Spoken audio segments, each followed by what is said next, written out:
मेरा नाम देवेंद्र तिवारी है। पढ़ा लिखा था, पोस्ट ग्रेजुएट था और मेरे को ऐसे कोई कमी नहीं थी कि मैं सोचता यीशु में क्यों हूँ मैं। ये 33 करोड़ देवी देवता के साथ ये भी एक परमेश्वर है। पूजा पाठ करता हूँ, एकदम से कैसे छोड़ दूँ। मुझे बहुत प्रेम था अपनी मूर्तियों से, अपने रीति रिवाज से। मेरी पत्नी ने बोला था कि मैं बपतिस्मा लूँगा। मैंने कहा देखो यहाँ तक तो ठीक था कि दुआ करती हो, बाइबल पढ़ती हो, लेकिन बपतिस्मा क्रिश्चियन बनना है क्या? मैंने कहा क्रिश्चियन नहीं बनेंगे हम।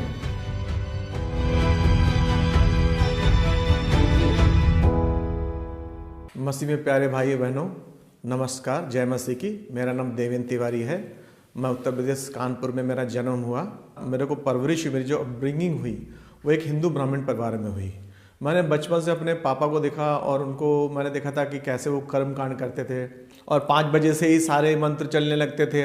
और मैं देखता था कि हमारी कुल देवी रहती थी, तो जो मेन मुख्य जो रिचुअल्स थे, जो रीतियाँ थी, हम लोग वहाँ जाया करते थे।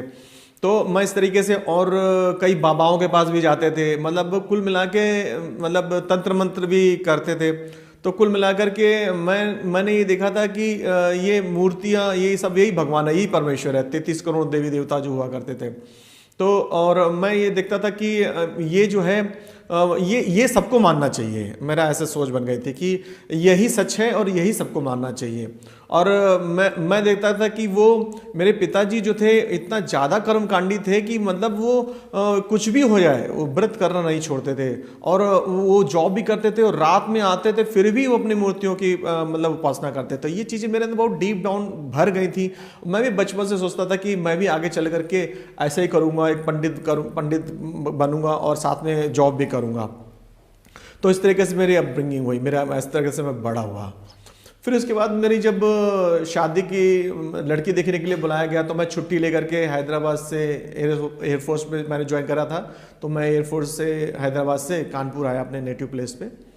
तो मैं जब उस देखने आया उस लड़की को, तो जब हमारी इंगेजमेंट मतलब हमारी जब पहली मुलाकात थी, तो जो स्मृति तिवारी उनका नाम है, तो उन्होंने पहले ही दिन मेरे को बता दिया था, देखो मैं यीशु को बहुत प्यार करती हूँ और तुमसे शादी करने के बाद भी मैं यीशु को छोड़ने वाली नहीं हूँ। तो मैंने सोचा ये ऐसा कौन बोलता है, शादी में देखने आया हूँ और मेरे से ऐसे बोल रही है। तो मेरे को थोड़ा मतलब मैं आश्चर्य हुआ थोड़ा कि ऐसा कौन बोलता है। लेकिन मेरे को यीशु मसीह जो मैं जब छोटे से बचपन से देखता था तो मुझे वो एक परमेश्वर बहुत मीठा परमेश्वर लगता था। मुझे उसमें घृणा नहीं आती थी। मैं सोचता था कि 33 करोड़ देवी देवता के साथ ये भी एक परमेश्वर है। तो मैंने कहा ठीक है, तुम अपना जो विश्वास है अपनी जेब में रखो, मुझे उससे कोई प्रॉब्लम नहीं, मुझे इश्यूज कोई प्रॉब्लम नहीं, तुम्हारे विश्वास से कोई प्रॉब्लम नहीं, लेकिन मुझको फोर्स मत करना कि मैं भी वही करूं। इस तरीके से हम दोनों ने बातचीत आपस में कर ली। फिर उसके बाद शादी की डेट आई, शादी हो गई। तो उसके बाद जब घर पे आई तो मैं देखता था कि प्रसाद वगैरह रहते थे और जो देवी देवताओं के जो रहते थे वो प्रसाद वगैरह वो खाती नहीं थी, वो मुझे दे दिया करती थी। तो मैं भी फिर क्या करता था, मैं खा लेता था, क्योंकि मुझे सच्चाई पता थी और घर में किसी को पता नहीं थी कि ये जो है यीशु मसीह को मानती है। तो इससे पहले मैं एक बात बताना चाहूँगा कि जब जैसे शादी होती है तो जो पत्नी होती है, मैंने देखा है कि लोग बोलती पिक्चर ले चलो, आइसक्रीम पार्लर ले चलो, घुमाने ले चलो। लेकिन मेरी पत्नी के अंदर एक खास बात थी, वो कभी नहीं बोलती थी कि मुझे पिक्चर दिखाओ, मुझे आइसक्रीम पार्लर ले जाओ, गार्डन ले जाओ। वो बोलती थी मुझे चर्च ले जाओ। तो मुझे ये बात भी बहुत ही मेरे अंदर इम्प्रेशन आया, मैं प्रभावित हुआ कि ऐसा कौन हो सकता है कि जो चर्च का दीवाना हो। तो मैंने भी खुश हो जाता था कि चलो मेरे पैसे बचे, पिक्चर जाऊंगा, पैसे खर्च होंगे, खाने खाएंगे, तो अच्छा है, सस्ते में काम हो रहा है। तो मुझे कहा कि चलो चर्च चलते हैं। मैं चर्च ले चलता था उसको। तो वह एक जॉन अंकल हुआ करते थे, एक होली ट्रिनिटी चर्च पड़ती थी हमारे घर के पास में थी, तो खोल देते थे और वो अंदर चली जाती थी। मैं लेकिन चर्च कंपाउंड के बाहर रहता था, चर्च कंपाउंड के अंदर नहीं आता था। मैं पत्नी से प्रेम करता था इसलिए उसकी इज्जत करता था, लेकिन मैं अपने ऊपर यीशु मसीह को थोपना नहीं चाहता था। तो अंदर दुआ करती थी, जो भी बात करती थी यीशु मसीह से। इस तरीके से हमारे दिन गुजरते गए। तो इस तरीके से दिन गुजरते गए। मैं 15 दिन की छुट्टी पर आया था शादी करने के लिए। तो मैं फिर देखता था कि वो बाथरूम में जाती और ब्लैंकेट डाल करके टॉर्च ला करके नया नया पढ़ती। तो मैं उसको देखता रहता था कि ऐसा क्या है इसमें कि बाइबल में कि इतना दीवाना होकर के कोई कर सकता है। तो इस तरीके मैं सोचने मजबूर करता था। मैं भी चैंटिंग करता था, मंत्रास की माला फेरता था, सारा पूजा पाठ सब काम करता था, नहा धो करके जैसा जो व्यवस्थित होकर करता था। लेकिन ये पैशन, जो एक चाहत थी वो मेरे अंदर, मैं देखता था मेरी पत्नी को तो मैं उसके सपोर्ट करता था। मतलब कि मैंने उसको कहीं पर ये बताने नहीं दिया कि वो यीशु मसीह को मानती, नहीं तो घर में बवाल हो जाता, लोग बोलते अरे ये कैसे करने दे रहे हो तुम। तो इस तरीके से दिन आए और मैं फिर वापस हैदराबाद आ गया। जब हैदराबाद आ गए तो वहाँ पर माँ बाप से हम लोग दूर थे, हम ही दोनों थे। तो मैं वही एज ए रिचुअल जो पापा से सीख के आया था, एक मेरे पास 101 की माला रहती है, वो ऐसे करता रहता था मूर्ति के सामने रख करके, फोटो लगा करके, और एक माला गले में पहनता था। मैं सोचता था मैं बहुत धर्मी हूँ, मतलब मैं सोचता था कि यदि माला गले में डालूंगा तो मेरे सारे काम बनेंगे, क्योंकि मैं बहुत चैंटिंग करता हूँ। और मैं अपनी वाइफ को सामने देखता था, वो बाइबल पढ़ा करती थी और मैं इधर माला फेरता था, तो हम दोनों में फिर डिबेट हुआ करते थे। मैं बोलता था कि ऐसा क्या है यीशु मसीह में जो तूने ये सब छोड़ दिया, सुबह पढ़ती है, शाम को पढ़ती है, और हमारे इन देवी देवताओं को नहीं मानती। मैं उसको फोर्स नहीं करता था, लेकिन मेरे को क्वेश्चन आता था कि हिंदू ब्राह्मण परिवार में हुआ है, एक अच्छे कुल में हमारा जन्म हुआ है, हमारी रिस्पेक्ट है हर तरफ, फिर ये क्यों इसमें चली गई। तो इस तरीके से मुझे लगता था कि इसको भी, इसमें भी करना चाहिए, दोनों चीज़ करना चाहिए। मैं ऐसा सोचता था, बाइबल भी पढ़ो और ये चैंटिंग मंत्रा भी पढ़ो, ऐसा करके मेरी ऐसे सोच थी।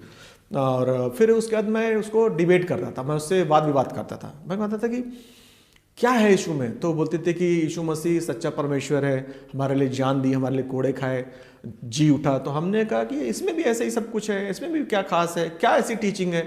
हमारे धर्म में भी बोलते हैं कि सबसे प्रेम करो, अहिंसा करो, मारो मत, ये सब। तो इस तरीके से ये अपने बताती थी परमेश्वर के बारे में। फिर मैं वंशावली पे आ जाता था कि इनका पिता ये, इनका पिता ये, इनका पिता, इनका पुत्र, ये भी वंशावली बताते थे कि अब्राहम का आइजक का याकूब, इस तरीके से भी। तो मतलब कोई अंत नहीं होता था, क्योंकि मैंने देखा है डिबेट का कोई अंत नहीं होता है। अगर आप वाद विवाद करेंगे तो क्या होगा, लास्ट में आर्ग्यूमेंट्स हो जाता है। तो हम लोग को प्यार में कभी कमी नहीं आई इस विषय में कि तू यीशु को मानती है, मैं अपने भगवान को मानता हूँ, लेकिन ये था कि एक हेल्दी डिस्कशन होता था। तो इस तरीके से दिन गुजरते गए। मैं डेली मंत्रास चैंटिंग करता था, मंत्रास बोलता था, माला फेरता था, और ये बाइबल पढ़ती थी। दिन गुजरते गए, लेकिन जब मैं वाद विवाद करता था तो हमारी जो बात थी ना, आखिरी में एक चीज़ पे अटकती थी। मैं बोलता था कि मैं यीशु में, मैं सोचता था कि 33 करोड़ देवी देवता है, पर यीशु को भी ले लूँ, तो मैं यीशु क्यों ले लूँ। मेरा ये था, क्योंकि मेरे पास जॉब अच्छा था, पढ़ा लिखा था, पोस्ट ग्रेजुएट था, और मेरे को ऐसी कोई कमी नहीं थी कि मैं सोचता यीशु में क्यों हूँ, मैं ऐसी क्या कमी जो मैं यीशु में हूँ। लेकिन फिर भी मैं एक मानव रीति से सोचता था कि एक कोई आश्चर्यकर्म अगर मैं देख लूँ यीशु में तो मैं आ जाऊँगा। ये ऐसा करके मैं अपनी पत्नी को बोल देता था, मुझे कोई आश्चर्यकर्म देखना है यीशु का। तो बोलती थी कि हाँ, परमेश्वर तुम्हें यीशु मसीह आश्चर्यकर्म दिखाएगा। ऐसे दिन गुजरते गए और 3 महीने गुजर गए हमारे शादी के। तो इसको एक दिन पेट में दर्द हुआ भयंकर, तो हम डॉक्टर के पास गए, डॉक्टर ने चेकअप किया, तो पता चला कि इसको 3 महीने का प्रेगनेंसी। मैं बहुत खुश हुआ, मैंने कहा अरे वाह अच्छा हुआ। लेकिन दूसरे ही क्षण उसको थोड़ा डाउट हुआ, तो उसने बोला डॉक्टर ने कि स्कैनिंग करा के आओ। तो जब स्कैनिंग करा के आए तो उसमें देखा कि जो 3 महीने की प्रेगनेंसी थी, जो गर्भावस्था थी, उसमें एक कुछ जान नहीं थी उस बच्चे में, वो मांस का एक टुकड़ा था। और आप सबको मालूम है कि मेडिकल साइंस बोलती है कि अगर मांस का टुकड़ा में जान हो तो एक ट्यूमर की तरह होता है, वो एक कैंसर है, वो इन्फेक्ट करता है पूरे उसको। तो ये बात थी मुझे बहुत ही अंदर से, मतलब डॉक्टर बोले कि इसको निकालना पड़ेगा, नहीं तो तुम कभी बाप नहीं बन सकते, तुम्हारी पत्नी कभी माँ नहीं बन सकती है। तो मैं एक तरह से डर भी गया, क्योंकि मुझे फादर बनना था, पिता बनना था। तो मैंने कहा ठीक है, तो डॉक्टर क्या करें। तो डॉक्टर बोली इसको निकालना पड़ेगा। तो बोला अपनी पत्नी को समझाओ। तो मैं गया, उसको समझाया, बोला कि ऐसी सी बात है, इसमें जान नहीं है और ये मांस का टुकड़ा है, इसको निकालना पड़ेगा। तो मेरी पत्नी बोली नहीं, मैं नहीं करूँगा, रोने लगी। तो मैं अपनी पत्नी से प्रेम करता था और नई नई शादी हुई थी, मैं उसको दुखी नहीं देखना चाहता था। तो मैं डॉक्टर को बताया, तो डॉक्टर बोले एक काम करो, उसको 15 दिन 10 दिन जो भी है उससे लेट मत करो, उसको घर में समझाओ, उसको तैयार करो और 15 दिन 10 दिन के अंदर आ जाओ। उसने एक भी मेडिसिन नहीं दिया, एक भी गोली नहीं दी थी। उसने बोला कि इसको निकालना ही निकालना। तो मैं भी बहुत भारी मन से था, मुझे मूर्तियाँ पूछता था, लेकिन विश्वास नहीं था कि मैं दुआ करूँगा और कुछ होगा। लेकिन मेरी पत्नी को मैंने देखा है, बाहर निकल के आई बाहर, और वो रोने लगी, बोली इसी डॉक्टर से, इसी हॉस्पिटल से मैं इसी बच्चे की नॉर्मल रिपोर्ट लेके जाऊंगी। तो मैं मन ही मन सोच रहा था कि क्या हो गया, उसको लगता है सदमा लग गया, इसको समझाना पड़ेगा। फिर हम लोग घर चलने लगे, तो रास्ते में वही चर्च पड़ी। तो ये चर्च पड़ी तो फिर ये अंदर गई, सेम मैं चाबी ली और ये अंदर गई और दुआ करने लगे। मैं चर्च के बाहर ही, कंपाउंड के बाहर, गेट के बाहर।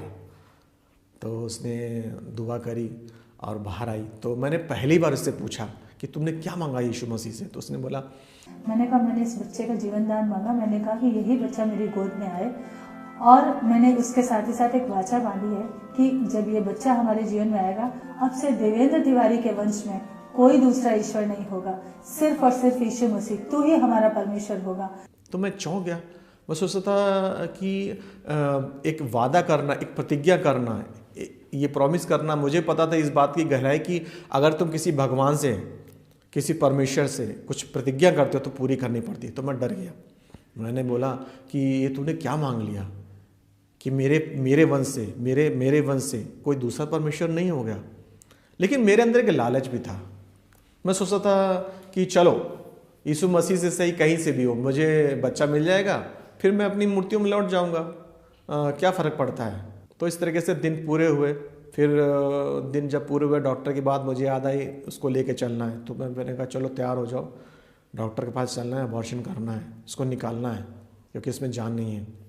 फिर रास्ते में आए हम लोग, फिर वही चर्च पड़ती थी। तो मैंने कहा कि दुआ नहीं करोगी? तो मेरी पत्नी गई अंदर, मैं फिर चर्च कंपाउंड के बाहर, तो इसने दुआ करी। फिर हम लोग डॉक्टर से मिलने गए। डॉक्टर से मिलने गए तो डॉक्टर पास जब हम लोग गए तो डॉक्टर ने बोला, अरे ये तो अबॉर्शन का निकालना है, इसको अबॉर्ट करना है क्योंकि इसमें जान नहीं है। उसने पूरा केस शीट देखा और मेरे साइन ले लिए और ओटी तैयार कर दिया, ऑपरेशन थिएटर तैयार कर दिया। तो जब वो ओटी की तरफ वो जा रही थी तो डॉक्टर के मन में कुछ, मेरी पत्नी तो प्रार्थना कर ही रही थी, तो उसके मन में विचार आया चलो एक स्कैनिंग करा लेते हैं। तो उसने एक स्कैनिंग कराने के लिए बोला। फिर हम लोग इस हैदराबाद गए, हैदराबाद के स्कैनिंग सेंटर में गए, वहाँ से स्कैन करा के लाए।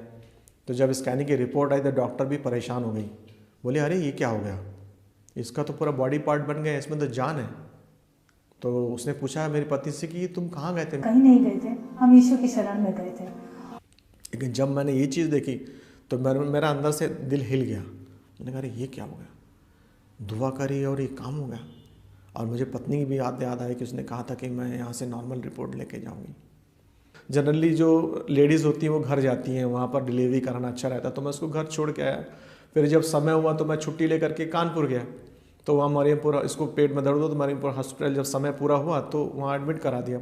और वहाँ पर डॉक्टर ने बोला 2-3 दिन पहले ही एडमिट कर लिया। उन्होंने बोला 26 जून को एडमिट कर लिया। उन्होंने बोला कि बच्चे का सर नीचे आ गया है, पानी पूरी तरह से निकल चुका है, कुछ ही घंटों में डिलीवरी हो जाएगी। पूरा 26 तारीख बीत गई, 27 तारीख बीत गई, कुछ पेन नहीं, कोई साइन नहीं, और वो डॉक्टर भी इंतजार कर करके थक गए।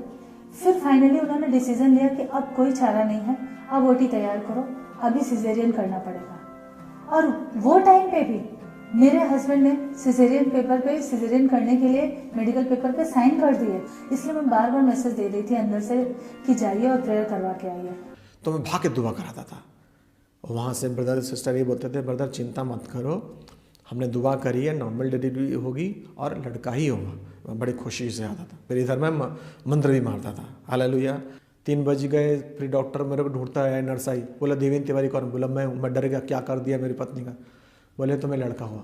आहा, मेरा दिल अंदर से हिल गया और नॉर्मल डिलीवरी हो गई। मैं एक कसम में था, मेरे दिमाग में विचार चलते थे कि मैं कानपुर आया हूँ, सारे मेरी बहन, मेरी माँ आई है, वो ताबीज़ लेके आई है, कोई हनुमान का प्रसाद लेके आया है, इस तरीके से सब लोग लेके सारे लेके आए हैं। और मैं डरता था कि मैं कैसे बताऊंगा कि मैं यीशु से प्रेयर भी चल रही है। इस तरीके से मैं छोटा था तो मुझे प्रेशर रहता था, मेंटल प्रेशर रहता था। लेकिन परमेश्वर ने वो जो 3 दिन लगाए उस पर मेरे को परमेश्वर ने तोड़ा, मेरे अंदर का जो डर है वो ख़त्म किया। क्या हुआ कि जब तीसरे दिन गुजरा तो मैं वहाँ, एक चैपल रहती है, वहाँ चैपल थी क्योंकि वो क्रिश्चियन हॉस्पिटल था, तो वहाँ चैपल में मैं गया और मैं रो रहा था। मैं कह रहा था कि खुदा बाप, मैं नहीं जानता तू कौन है, लेकिन यदि तू मुझे, मैं लड़के की जिद कर रहा था, तो मैंने कहा चाहे लड़का हो चाहे लड़की हो, मेरे को लड़का या लड़की कोई भी दे दे, लेकिन दोनों सुरक्षित रहें। तो अगर ये तू दे देगा तो मैं नया नियम का 1 चैप्टर डेली पढ़ूंगा। इस तरीके से मैंने प्रतिज्ञा करी यीशु मसीह से और रोने लगा। लेकिन मेरे अंदर एक साहस आया, तो बस मेरी जर्नी वहाँ से स्टार्ट हो गई यीशु में। क्योंकि जो एक बीज था वो मेरे अंदर बढ़ रहा था। और मैंने फिर सब लोग बोल रहे कि मेरी कुल देवी हुआ करती हैं, वहाँ कुल देवी, मेरी माँ बोली कुल देवी के पास चलना पड़ेगा, बाल घुटाने पड़ते, उसको मुंडन बोलते हैं, क्रिया होती है, तो मुंडन कराने के लिए कुल देवी जाना पड़ता था। तो वो बोली वहाँ जाना पड़ेगा। सब लोग अपना ट्रेडिशन बताने लगे। कोई बोला कि ये ताबीज़ बांध दो, तो मेरे अंदर साहस आया। मैंने कहा देखो मैंने दुआ करी है, यीशु से आया, हम ये कुछ नहीं करेंगे। वो साहस यीशु ने मेरे को 3 दिन में दिया, मेरे मेंटल प्रेशर को कम किया। मैं कहीं मूर्ति वाला काम नहीं करूँगा। तो फिर मैं हैदराबाद वापस आया। तो उस बीच में मैंने जैसे बताया था कि मेरे अंदर ये था कि आशीष आ जाए, और आशीष आ गई। अब मैंने प्रतिज्ञा करी थी कि नया नियम पढ़ूंगा, तो मैं पढ़ता था, तो मैं देखता था ब्लड खून रक्त पड़ता था। बस देख क्या है ये, खून रक्त ब्लड, यीशु का लहू। समझ में नहीं आता था, लेकिन मैंने प्रतिज्ञा करी थी तो मैं डेली एक चैप्टर पढ़ता था। तो फिर भी साथ में मूर्ति पूछता था। मेरी पत्नी ने बोला था कि मैं बपतिस्मा लूँगा। मैंने कहा देखो यहाँ तक तो ठीक था कि दुआ करती हो, बाइबल पढ़ती हो, लेकिन बपतिस्मा क्रिश्चियन बनना है क्या? मैंने कहा क्रिश्चियन नहीं बनेंगे हम। मैंने उसको मना किया बपतिस्मा नहीं लेना है, लेकिन मेरी पत्नी बोली नहीं मैं तो बपतिस्मा लूँगी। इससे पहले की बात है। तो मैंने कहा, मैं भी सोचने मजबूर आ रही ये क्या हो रहा है। मैं तो सोचता था ये ऊपर है, ये तो बिल्कुल अंदर चली जा रही है, तो ईसाई बन रही है, क्रिश्चियन बनी जा रही है। तो पास्टर आए और अंकल आंटी आए और हम 5 लोग वहाँ पर बैठे थे। तो मैंने उनसे डिबेट शुरू करी। मैं क्या था, मैं हर चीज़ लॉजिकली रेशनली डिबेट करता था हर चीज़ में, कि मैं यीशु में आना चाहता था। चलो एक अच्छा परमेश्वर, तो मैं क्यों आऊँ यीशु में, मेरे पास क्या कमी है। तो इस तरीके से मैंने पास्टर से डिबेट शुरू करी। तो उन्होंने एक ही बात बोली, यूहन्ना 14, उन्होंने कहा कि बिना पुत्र के, बिना यीशु मसीह के पिता के पास कोई नहीं जा सकता, और करके वो चुप हो गए। मुझे मेरा आंसर मिल गया था कि बिना पुत्र के को स्वीकार किए बिना कोई पिता के पास नहीं जा सकता था। फिर भी मैंने अपने को अंदर से साहस किया। मैंने कहा देखो हिंदू धर्म में भक्ति मार्ग है, ज्ञान मार्ग है, कर्म मार्ग है, योग मार्ग है, इन मार्गों से भी हम मोक्ष प्राप्त कर सकते हैं, मैं इसमें क्यों आऊँ। तो उन्होंने बोला कि हाँ वो है, लेकिन बिना यीशु के स्वीकार्य नहीं हो सकता। तो मैंने इस तरीके से, मैं अपनी जितनी मेरा ज्ञान था, जरा मेरी बुद्धि थी, उससे मैंने उसका संघर्ष किया। लेकिन अंदर से मैं यीशु में आना चाहता था। मैं एक रास्ता ढूंढ रहा था कि मैं रेशनली सोचता मैं क्यों आऊँ। तो एक रेमा वर्ड होता है, एक रेवलेशन होता है जो बाइबल में मैंने पढ़ा है। तो उसमें एक है कि वो जो तीर है, जो आत्मक तीर, वो अंदर घुसता है। पास्टर ने एक क्वेश्चन पूछा, बोला कि यदि आज अगर हम मर जाएं तो कौन कौन जाएगा। तो ये जो वाक्य उन्होंने पूछा, वो हाथ खड़ा करे। तो अंकल ने हाथ खड़ा करा, आंटी ने हाथ खड़ा किया, मेरी पत्नी ने हाथ खड़ा किया, पास्टर ने हाथ खड़ा, मेरे हाथ नीचे थे। ये मेरा रेमा वर्ड था, मेरे अंदर हिल गया, मैं अंदर से, कि मैं इतना मेहनत करता हूँ, मैं इतना सब कुछ करता हूँ कि यदि आज मैं मर गया तो मुझे कॉन्फिडेंस नहीं कि मैं स्वर्ग जाऊँगा। और ये लोग सिर्फ बाइबल पढ़ते हैं और इनके अंदर इतना कॉन्फिडेंस है कि अगर आज इनकी आँख बंद हो जाती है तो स्वर्ग जाएंगे। वो बात मेरे को अंदर से हिला दिया। वो मेरा टर्निंग मोमेंट था यीशु में आने का। तो मुझे एक रास्ता दिखा, एक कारण मिला कि यीशु में क्यों आना है। यीशु में इसलिए आना है कि बिना उसके हम नहीं आ सकते, मानव का ज्ञान व्यर्थ है। फिर भी मैंने मन को कठोर किया कि नहीं, बपतिस्मा नहीं लूँगा। और इस पत्नी को मना किया, ईसाई नहीं बनना है, बपतिस्मा लेने पे ईसाई बन जाते हैं। यीशु में बाइबल भी मैं पढ़ूंगा, तुम भी पढ़ो। लेकिन मेरी पत्नी डिटरमिनेड थी। अब मैं अपनी पत्नी से प्रेम करता था। मैंने पहले बोला था कि मैं तुमको फोर्स नहीं करूँगा, तुम बपतिस्मा ले लो, तुम ही ले लो, मैं नहीं लूँगा। मैं यहाँ तक रेडी हो गया। ऐसे दिन गुजरते गए। फिर आंटी से हम संपर्क में आ गए। तो आंटी से मैं बात करता था। आंटी भी हिंदू बैकग्राउंड से आई थी। तो मैंने कहा आंटी आप मेरी मनोदशा को समझ सकती हैं, इतने बचपन से मैं पढ़ता आया हूँ, सब मैं देखता आया हूँ, सब पूजा पाठ करता आया हूँ, एकदम से कैसे छोड़ दूँ। मुझे बहुत प्रेम था अपनी मूर्तियों से, अपने रीति रिवाज से, इतना मतलब आदर मिलता था कि मैं उनको एकदम झटके से कैसे छोड़ दूँ। कि मेरी मनस्थिति, मेरे अंदर युद्ध चलता था। क्योंकि कोई धर्म, सबसे बड़ी बात है, कोई धर्म ये नहीं बोलता है कि पाप करो, हत्या करो, सब ये अहिंसा और अच्छी बातें बोलते हैं। तो हमने कहा ये बाइबल में बोलती है, तो इसमें क्या अंतर है दोनों में। तो उन्होंने फिर आंटी ने एक बात बोली, बेटा मूर्ति पूजा एक इंसान को परमेश्वर ने जो सबसे श्रेष्ठ कृति बनाई है, वो अपने से निम्नतर बेजान को पूछ रहा है, उसको ढो रहा है, मैं डर गया। वो मेरा टर्निंग पॉइंट था। मैंने अपनी पत्नी से बोला ठीक है। वो जो दिन था महाशिवरात्रि का दिन था। मैंने कहा मैं भी तुम्हारे साथ बपतिस्मा लेता हूँ, हम दोनों एक साथ नहीं। और आंटी ने तीसरा पॉइंट बोला कि बेटा एक बिलीवर है, एक अनबिलीवर है, एक विश्वासी है और एक अविश्वासी है, वहाँ ब्लेसिंग नहीं आता। तो तीसरा ये टर्निंग पॉइंट था। तो मैंने ठीक है। और वो दिन आया, हमने बपतिस्मा लिया और वो महाशिवरात्रि के दिन था। उस दिन हमने सारा जितनी मूर्ति थी, जितना मेरा ज्ञान था, सारा वो जो मैं माला धारण करता था जिसमें मुझे घमंड था कि मैं इसको पहनता हूँ, मैं होली हूँ, बहुत धर्मी हूँ, मैं पवित्र हूँ, वो मैंने हटा दिया और पूरा से पूरा मैं यीशु में आ गया।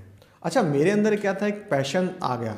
मैं भी एक पढ़ने लिखने वाला छात्र था, मैं पढ़ता रहता था और मैं वो नया नियम जो छोटी सी पुस्तक थी मैं अपने जेब में रखने लगा।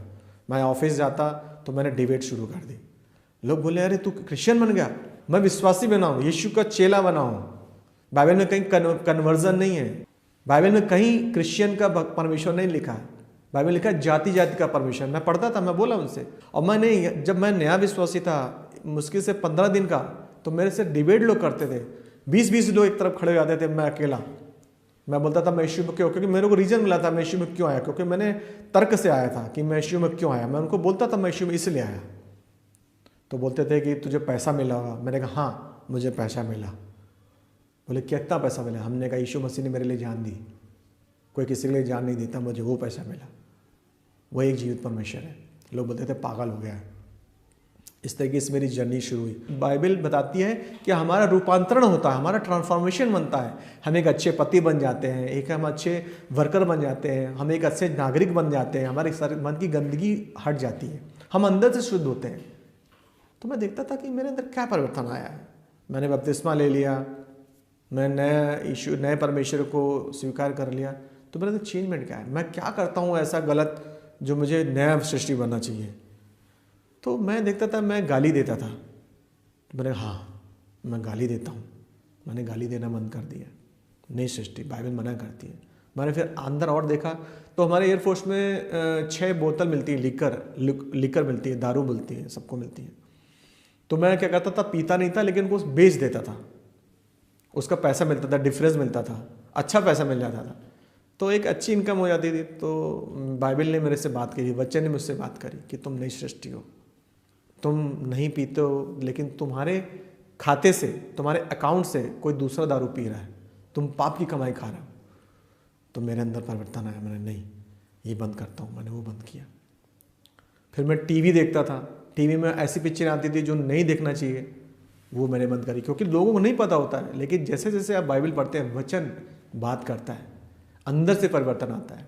मैंने अपनी आत्मिक यात्रा में, अपनी स्पिरिचुअल जर्नी में देखा है कि जब आप मसीह में आते हैं तो मैंने फील किया है कि आपका सबसे पहले आपके अपने से लड़ाई होती है, अपने मांस से, अपने पुराने व्यक्तित्व से लड़ाई होती है, जो आप पुराना जीवन जीते हैं उससे लड़ाई होती है, और वचन उसको धोता है। जब आप आगे नेक्स्ट स्टेप जाते हैं तो आपकी फिर समाज से लड़ाई होती है, आपके दोस्तों से लड़ाई होती है। लड़ाई अंदर से संघर्ष होता है, क्योंकि आपने नया विश्वास एक लिया है, तो वहाँ संघर्ष होता है। क्योंकि लोग पूछते हैं कि भाई क्यों आए, उसको आपको जवाब देना पड़ता है, और इसके लिए आपको बाइबल पढ़नी पड़ती है। क्योंकि आपको लोग या तो बोलेंगे तो पैसे से आए हो, जब पैसे से नहीं आया तो दूसरा मतलब हो गया आत्मिक तरीके से आए हो, तो वहाँ पर मतलब आपके समाज में आपको बताना पड़ता है कि आप क्यों छोड़ के आए। तो वो एक सामाजिक लड़ाई शुरू हो जाती है, एक परिवार में लड़ाई शुरू हो जाती है, एक प्रेशर आता है समाज का, एक दुनिया का। तो वहाँ से मेरी शुरुआत हुई। तो मेरी जो बहन थी, जो मेरा बहुत विरोध करती थी, 12 बजे रात को दरवाज़ा खटखटाया उसने, बोला मेरा निकनेम रमन है, फिर से बताऊंगा। तो वो आई, बोली कि चलो जीजा बहुत बीमार है, हॉस्पिटल में एडमिट हैं। तो मैंने कहा क्या हुआ? बोले कि उनको लीवर का प्रॉब्लम हो गया, लीवर सिरोसिस है, और उनको तुम दुआ करनी है। तो मैंने कहा अरे वाह, परमेश्वर ने काम किया। हम लोग सबके लिए दुआ करते थे कि इन लोग का भी उद्धार हो। तो वो एक मतलब हमारे एक स्पिरिचुअल जर्नी थे, उसमें एक मील का पत्थर साबित हुआ कि मेरे जो परिवार के लोग हैं उन्होंने धीरे धीरे विश्वास करना शुरू किया। और भाइयों बहनों, मैं आपको बताना चाहूँगा कि हमारी जहाँ मैंने वो कानपुर में कलीसिया जाता था, वो कलीसिया ने मन लगा के हम सब ने प्रेयर करी, दुआ करी। तो उस बेड, जो उस रूम में जो बेड था, वहाँ से कोई जिंदा नहीं आता इस बीमारी से, लेकिन सिर्फ जीजा मेरे वहाँ से जिंदा वापस आए। तो उनके दिलों में काम हुआ। और उसके बाद मेरा हैदराबाद में मेरे को मुश्किल से 1 साल हुआ था, ये सब हुए, मेरे नए परिवर्तन हुए, मेरी पोस्टिंग आ गई जैसलमेर, राजस्थान। तो और हमने यही दुआ करते थे, खुदा बाप हमको यहीं रखो, हमें यही अच्छा लग रहा है। लेकिन परमेश्वर कहता ना कि तुम्हारे लिए मेरी योजनाएं अलग हैं। और हम जब जैसलमेर गए, तो मैं जैसलमेर के रेलवे, मतलब जैसलमेर जाने के लिए पहले जोधपुर जाना पड़ता है हैदराबाद से। तो जोधपुर के रेलवे स्टेशन में हम वेटिंग रूम में बैठे थे, तो मैंने देखा मेरा दोस्त बहुत दुखी मन से वहाँ बैठा हुआ अपनी पत्नी के साथ। तो मैं उसके पास गया, मैंने क्या हुआ? तो उसने बताया कि ऐसा करके अबॉर्शन करा के आ रहा है मिलिट्री हॉस्पिटल से।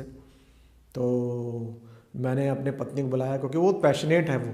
तो मैंने उससे बोला कि जाओ यीशु के प्रेम के बारे में बताओ उनको, ऐसा मेरा दोस्त है करके। तो मैंने कहा अभी मत यीशु पुराण अभी मत शुरू कर देना, अभी बहुत दुखी हैं। जैसलमेर पहुंच जाएंगे, वहाँ से 6 घंटे लगते हैं जोधपुर से जैसलमेर जाने के लिए, वहाँ जाके बताएंगे। इस तरीके से परमेश्वर ने हमको हैदराबाद हमारा छुड़ाया, मोह छुड़ाया, और हमको एक असाइनमेंट दिया। मैं बताना चाहूँगा कि जब हम अलाइनमेंट करते हैं, अलाइनमेंट इन द सेंस जब परमेश्वर के वचनों में चलने शुरू कर देते हैं, तो परमेश्वर असाइनमेंट देता है, काम देना शुरू करता है। तो इस तरीके से हमको एक काम मिला।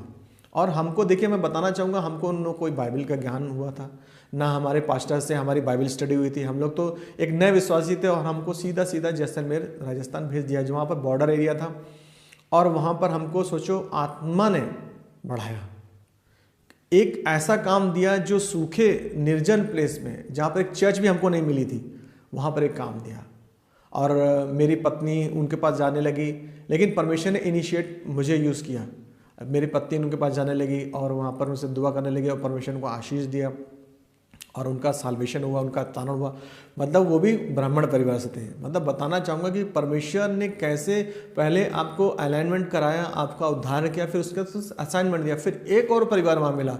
इस तरीके से वो निर्जन प्लेस में, जहाँ पर कोई बाइबल स्टडी नहीं थी, जहाँ चर्च नहीं थी, हमको मालूम भी नहीं थी, क्योंकि वहाँ 3 साल का टेन्योर रहता था। और लास्ट में बिल्कुल आखिरी 6 महीने में हमको चर्च पता चली थी, जो एक अच्छी चर्च थी।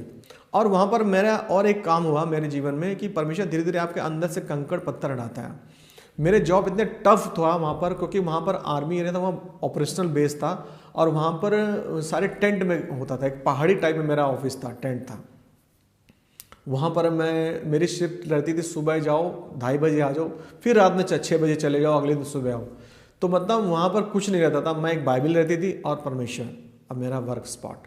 लेकिन परमेश्वर ने मुझे बहुत कुछ सिखाया, कि मतलब कि मैं अपने आप को एक परमेश्वर के साथ मैं अपना रिश्ता महसूस करने लगा। मतलब एक जो बोलते हैं ना कि कैसे परमेश्वर तुम्हें धोता है वचन से। तो वहाँ पर भी मैं जब ऑफिस में जाता था, वहाँ पर फिर एक वही लोग कि तुम तिवारी हो। मतलब हैदराबाद छोड़ के आया, वहाँ लोगों को समझाया, फिर मैं अब जैसलमेर आया, वहाँ भी ऑफिस में लोगों को समझाना पड़ता था कि तुम तिवारी हो, और चर्च और बाइबल को समझ में नहीं आया। वहाँ पे लोगों को बताता कि परमेश्वर ने कैसे मेरे साथ काम किया। मेरे बच्चा जिसको इस दुनिया में नहीं आना था, उस परमेश्वर ने उस बच्चे को मेरे जीवन में दिया, कैसे बड़े बड़े आश्चर्य कर्म किए, उनको बताता था। तो लोगों को समझ नहीं आता था। लोग कनेक्शन क्या वो जोड़ते हैं कि धर्म बदला है, लेकिन मैं बोलता था नहीं, परमेश्वर ने हमारा मन बदला है, मेरे को नई सृष्टि बनाया। मेरा नाम आज भी देवेंद्र तिवारी है। उसके बाद ऐसे दिन गुजरते गए, परमेश्वर ने और कई लोगों के जीवन में काम किया। फिर मेरा ट्रांसफ़र हो गया, मेरा ट्रांसफ़र कर्नाटक बीदर हो गया।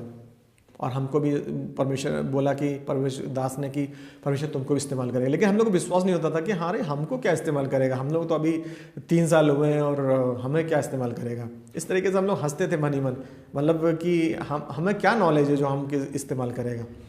तो लेकिन मैं बताना चाहूँगा कि परमेश्वर मन देखता है, अंदर का मन देखता है, ज्ञान नहीं देखता इंसान ही। क्योंकि मैं ज्ञान छोड़कर ही सच्चे परमेश्वर की खोज में आया था। फिर मैं जब कर्नाटक बीदर में आया, डिफरेंट डिनोमिनेशन के लोग मिले, उनको पता चला कि हम लोग भी बिलीवर हैं।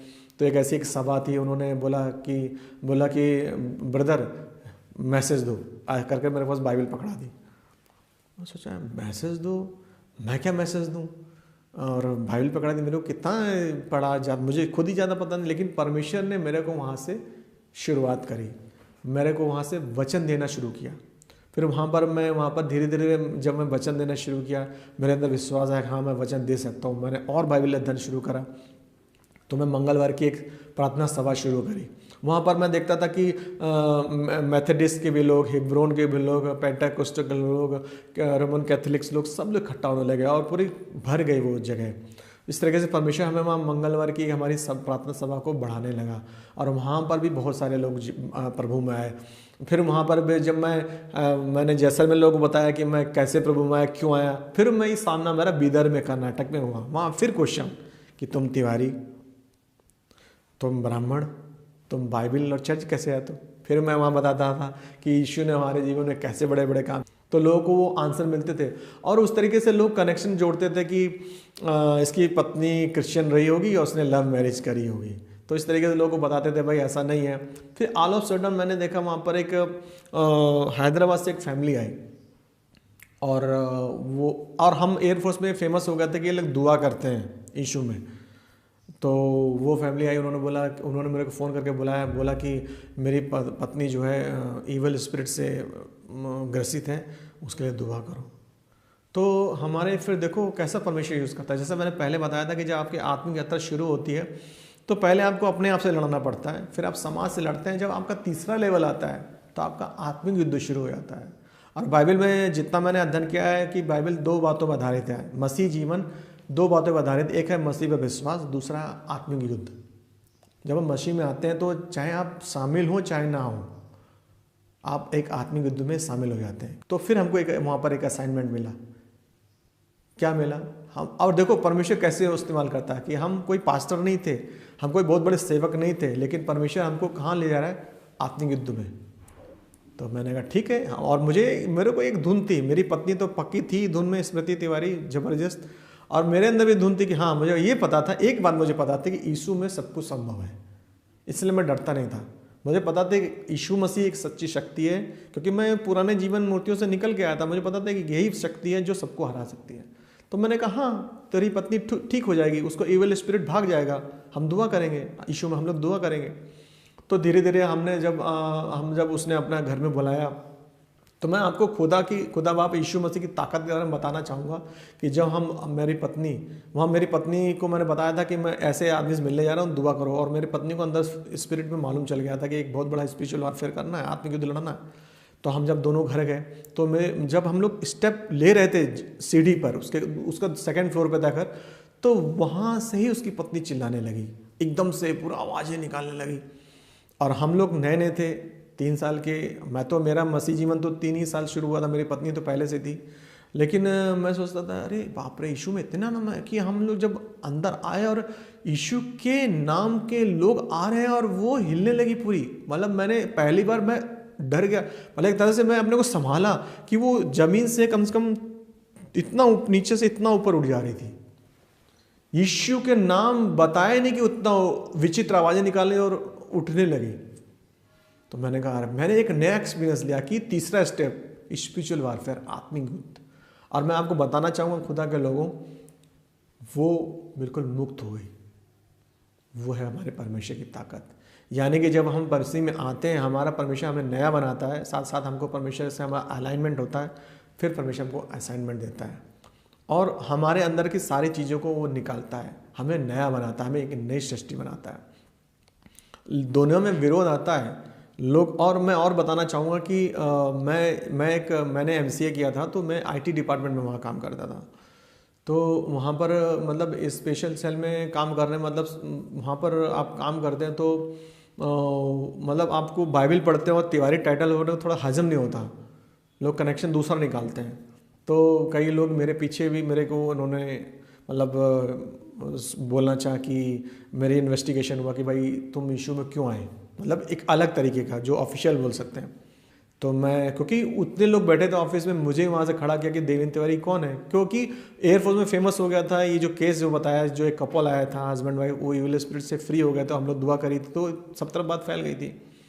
तो उन्होंने बोला कि भाई हाँ देवेंद्र तिवारी तुम कैसे उनको जानते हो, वो लोग हैदराबाद से यहाँ पोस्टिंग आए थे, कैसे? तो मैंने बताया। तो बोले तुम यीशु मसीह में कैसे, क्या मतलब तुम तिवारी कैसे? तो उनको मैंने बताया, बेधड़क बताया, मैंने बिल्कुल भी चिंता नहीं करी कि क्या हो जाएगा, क्या परिणाम आएगा।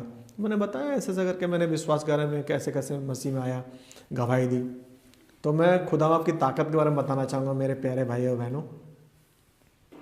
अंत में वो जो ऑफिसर था उसने मेरे से बोला कि मुझे भी नंबर देना, मैं भी दुआ कराऊंगा। हालेलुया।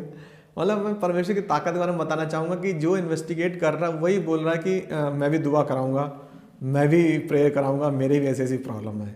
तो यानी कि मैं ये बताना चाहूँगा, अगर मसीह में अगर आप हैं और मसीह में आप शिद्दत से हैं, लोगों को नहीं देख रहे हैं, बहुत सारे उतार चढ़ाव आएंगे, मसीह को सिर्फ देख रहे हैं और मसीह के वचन में खड़े रहते हैं, तो जो लोग आपके विरोध में हैं वो आपके सपोर्ट में आएंगे।